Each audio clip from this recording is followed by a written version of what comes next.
Jagadamba centre చూసి సరిగ్గా 25 సంవత్సరాల క్రితం సుస్వాగతం సినిమాకి ఇదే జగదాంబ సెంటర్లో ఒక బస్సు మీద ఎక్కించి డ్యాన్స్ చేయాల్సి వచ్చింది. 25 సంవత్సరాల తర్వాత మళ్ళీ వారాహి మీద ఎక్కి ఈ రోజున మీతో మాట్లాడాల్సి వస్తుంది.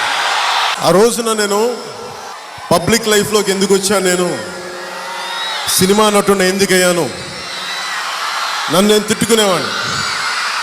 10 మంది మధ్యకి రావాలంటే సిగ్గు. మా వదినికి ఫోన్ చేసి ఎందుకు నాకు నటుని అయ్యాను అని చెప్పి ఇదే వైజాగ్ నుంచి మాట్లాడాను మా వదినతో.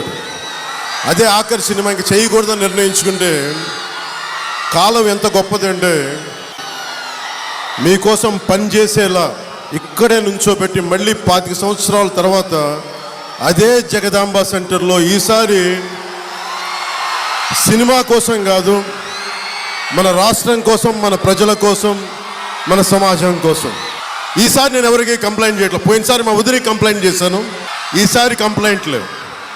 చాలా సంతోషంగా, చాలా ధైర్యంగా ఇంతమంది మధ్య నిలబడి ఇన్ని కోట్ల మంది ప్రజల సమస్యల కోసం ఇలాంటి ప్రభుత్వానితోటి పోరాటానికి ఆ గుండె ధైర్యం విశాఖపట్నం ఇచ్చింది.